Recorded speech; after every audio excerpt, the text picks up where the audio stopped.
My dear student and learner, welcome to Colour Pharma. आज हम chemical shift scale value देखने वाले हैं। In next lecture we will see this chemical shift. पर आज जो हम देखने वाले हैं वो what is the scale in NMR. जो मेरे नए साथीदार आए हैं उसको गुजारिश है कि इस चैनल को सब्सक्राइब कर दीजिए और ये बेल आइकॉन भी प्रेस कर दीजिए ताकि जब मैं नया वीडियो अपलोड करूं तो आपके तक मेरा वीडियो सबसे पहले पहुंच पाए। तो देखते हैं क्या है chemical shift means position of the signals. हमने लास्ट वीडियो में देखा था कि एनएमआर की कितनी सिग्नल आती है। अब हम देखने वाले हैं कि उसकी पोजीशंस कहाँ पे होती है। The all proton do not show the resonance at the same frequency. आपको मैं बता दूं कि यहाँ पे सपोज मेरे पास एक CH3H है, दूसरा एक CH3F है, दूसरा एक CH3OH है।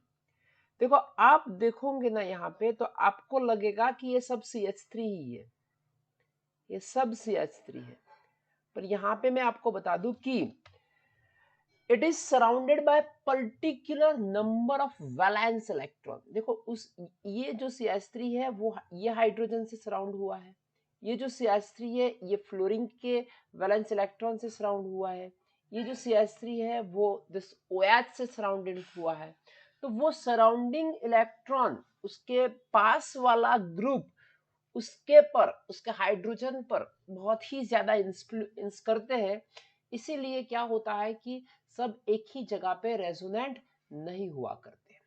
तो फिर the exhibits in a slightly different electronic environment from the one another। आप देखोगे तो उसका इलेक्ट्रॉनिक एनवायरनमेंट, इसका इलेक्ट्रॉनिक एनवायरनमेंट और इसका इलेक्ट्रॉनिक एनवायरनमेंट डिफरेंट डिफरेंट है।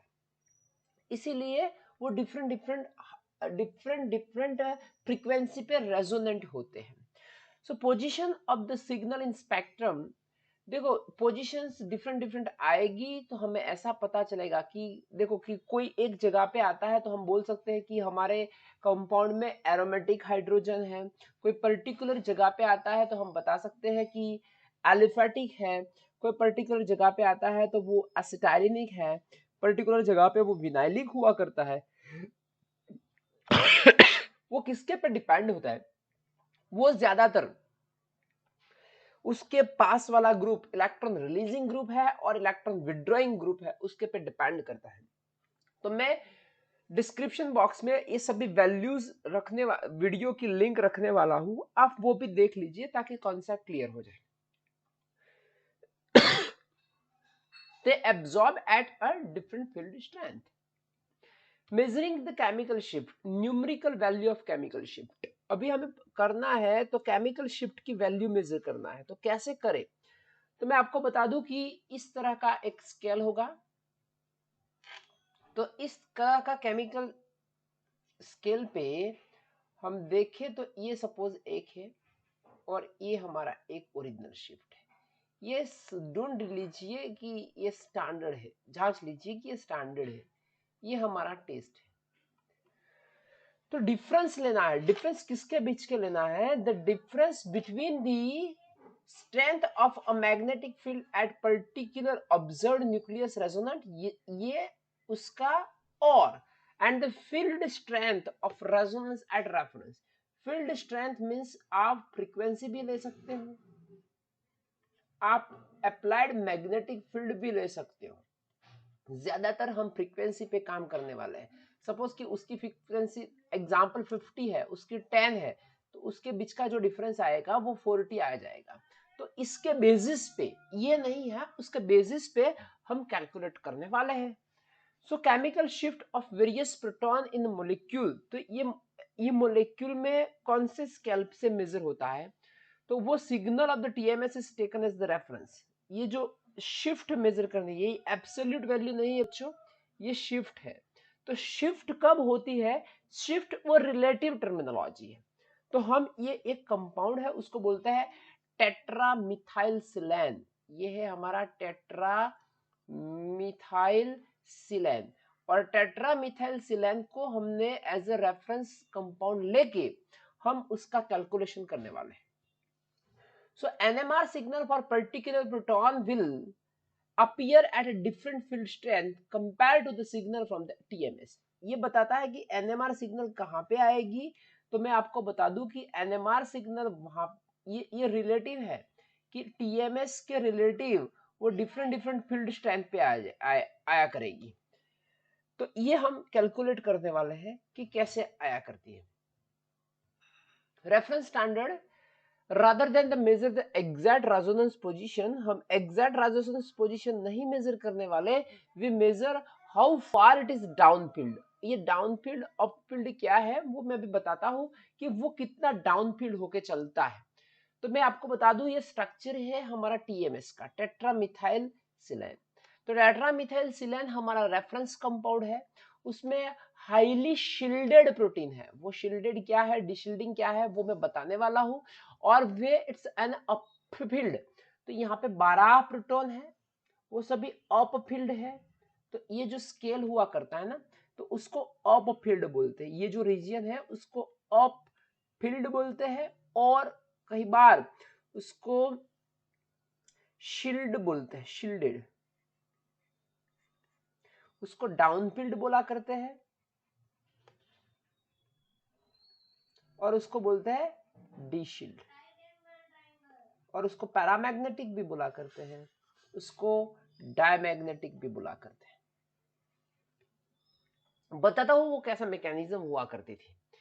सो टीएमएस को ही क्यों इंटरनल स्टैंडर्ड लिया है एनएमआर में, उसके रीजन मैंने बताया है वी साइट के बेसिस पे। वी स्टैंड फॉर, ये हाईली वॉलेटाइल हुआ करते हैं। वो कैसे पता चलेगा, जिसमें इलेक्ट्रोनेगेटिव एलिमेंट हो गए उसमें इंटरमोलेक्युलर फोर्स हो गए, जिसमें इंटरमोलेक्युलर फोर्स हो गए वहां पे आप जाके देखोगे ना तो उसका वॉलेटिलिटी कम होगी। एंड कैन, सो ये वॉलेटाइल है इसलिए वो इजीली रिमूव होके चलता है। Okay, and get our sample, we are getting the back. So its protons are highly shielded and give a strong peak even small quantity। उसके प्रोटॉन हाईली शिल्डेड होते हैं,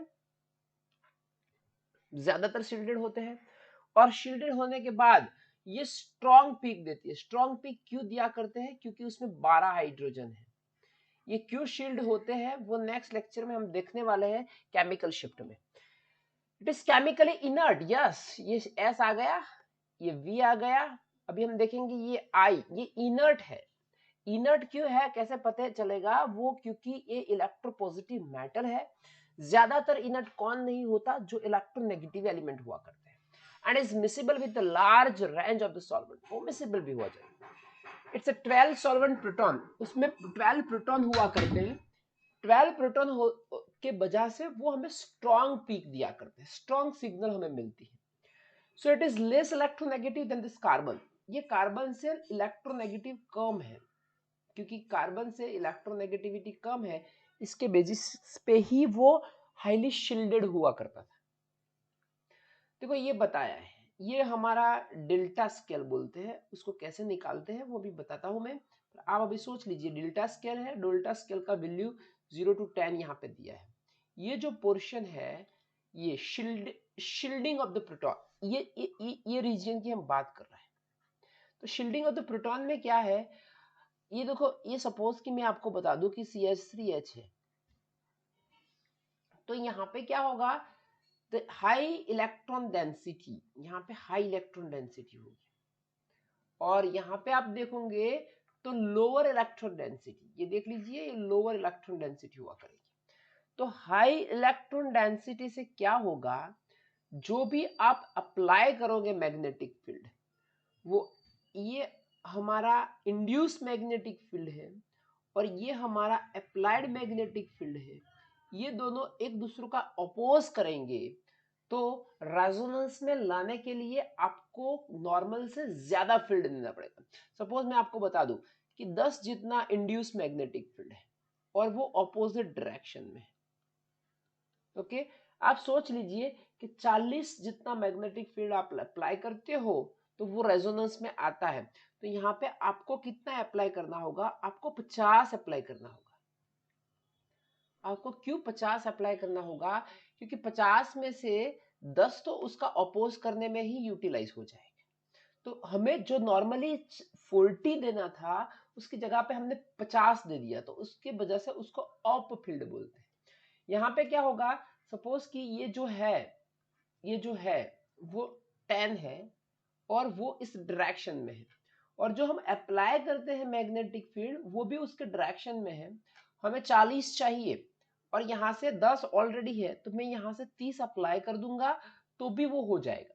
तो मेरा कहने का मतलब है कि यहाँ 40 के लिए हम 30 अप्लाई करते हैं, वो कम अप्लाई करते हैं, इसलिए उसको बोलते हैं down field.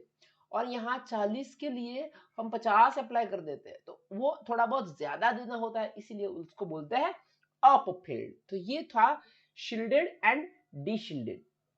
Shielded means protected होते हैं। अब उसको कैसे मेजर करें? डेल्टा वैल्यू को distance down field from the TMS, TMS से उसका कितना डिस्टेंस है वो divided by operating frequency of the spectrometer, वो मेगाहर्ट्ज में लेना है। तो यहाँ पे दूसरे डिफरेंट डिफरेंट टाइप्स के एनएमआर आते हैं। 60 मेगाहर्ट्ज का एक एनएमआर आता हुआ है, 120 मेगाहर्ट्ज का एक एनएमआर आता है, 500 मेगाहर्ट्ज का एक एनएमआर आया करता है। ठीक है, तो आप देखोगे ना, तो chemical shift in a delta units for a proton on a benzene the same with 60 megahertz और 300। ये बताता है कि डेल्टा वैल्यू है ना वो सेम रहेगी। आप कुछ भी ले लीजिए, सपोज मैं बता दूं कि एरोमेटिक प्रोटॉन है, एरोमेटिक प्रोटॉन की वैल्यू 7 आती है, तो आप इसमें 60 मेगाहर्ट्ज यूज करो, आप 300 मेगा यूज 300 मेगाहर्ट्ज यूज करो, ये डेल्टा वैल्यू जो एनएमआर एरोमेटिक प्रोटॉन की है वो तो सेम ही आएगी, उसमें चेंज नहीं ही होगा। तो मैं आपको बताऊं वो कैसे हुआ करते हैं। तो देखो, ये distance down field from the TMS, ये 2181 आया, किसमें कोई एक सपोज 7.27 आता था, इसमें 7.27 आता था डेल्टा वैल्यू। ये हमारा जो इंस्ट्रूमेंट है ऑपरेटिंग फ्रीक्वेंसी, वो इंस्ट्रूमेंट में दिया हुआ है, लिखा हुआ होता है, वो 300 मेगाहर्ट्ज है। 10⁶ इसीलिए किया है मेगाहर्ट्ज को हर्ट्ज में कन्वर्ट करने के लिए, और 10⁶ उसको इसीलिए किया है कन्वर्ट टू पार्ट्स पर मिलियन में कन्वर्ट करने के लिए। तो मैं ये बताता हूं कि ये जो हमारा एरोमेटिक प्रोटॉन है उसके लिए जो ये डाउनफील्ड होगा वो डिफरेंट डिफरेंट हो सकता है, वो डिफरेंट डिफरेंट हो सकता है, पर जो मेरी डेल्टा वैल्यू होगी वो तो सेम और सेम ही होगी। तो वो मैं आपको बताना चाहता था। आप देख लीजिए, यहाँ पे थोड़ा बहुत हमने ऐसा अटेम्प्ट किया हुआ है कि आप देख पाए, ये डेल्टा वैल्यू है, यहाँ पे देख लीजिए, ये डेल्टा वैल्यू 2 है, और ये हमारा 60 मेगाहर्ट्ज का इंस्ट्रूमेंट है, ये हमारा 300 मेगाहर्ट्ज का इंस्ट्रूमेंट है। आप डेल्टा वैल्यू जब 2 होगी, जब डेल्टा वैल्यू 2 होगी तो प्रोटॉन फिक्स हो जाएगी, पर उसका एब्जॉर्प्शन फ्रीक्वेंसी इसमें 60 मेगाहर्ट्ज होते हैं, इसमें 120 मेगाहर्ट्ज होते हैं। ऐसे ही आप देख लीजिए यहाँ पे 8 पे, जब वो 60 मेगाहर्ट्ज होगी और ये 300 मेगाहर्ट्ज होगी, 60 मेगाहर्ट्ज पे वो 8 पे होके आएगा, ये 8 पे, तो एब्जॉर्प्शन फ्रीक्वेंसी इसमें 480 हो जाएगी, उसमें एब्जॉर्प्शन फ्रीक्वेंसी 2400। मेरा कहने का मतलब ये है कि डेल्टा वैल्यू चेंज नहीं होती, इसीलिए उसको स्केल में लिया हुआ है। फ्रीक्वेंसी चेंज हो जाती है, इसीलिए उसको स्केल में नहीं लिया, क्योंकि ये रिलेटिव है। रिलेटिव किसके है? टीएमएस के रिलेटिव। अभी टाउ स्केल है वो relative to the delta value है, tau is equal to 10 minus delta. देख लीजिए, टाउ स्केल स्मॉल वैल्यू होगी, ये हमें पता है, उसका स्मॉल वैल्यू होगा तो वो शील्डेड होगा और अप फील्ड होगा, इंडिकेट स्मॉल डाउन फील्ड। ये डेल्टा वैल्यू कम हो गई ना, तो ये उसको बोलते हैं स्मॉल डाउन फील्ड, और ये लार्जर हो गई तो उसको बोलते हैं, यहाँ पे आएगा, उसको बोलते हैं लार्ज डाउन फील्ड। और टाउ स्केल में स्मॉल वैल्यू आएगी तो उसको बोलते हैं फील्ड, लो फील्ड एब्जॉर्प्शन, फील्ड का एब्जॉर्प्शन लो है। और ये आ जाएगी हाई फील्ड एब्जॉर्प्शन, क्योंकि उसमें स्केल कैसे आएगा, यहाँ से डेल्टा 0 होगा, ये 10 होगा, तो टाउ में क्या होगा, ये 11 होगा, ये 0 से स्टार्ट होगा। ठीक है, तो इसीलिए जो डेल्टा में होता है उससे ऑपोजिट टाउ स्केल में हुआ करता है। तो ये थोड़ा बहुत हमारा अटेम्प्ट था आपको केमिकल शिफ्ट के बारे में बताने के लिए।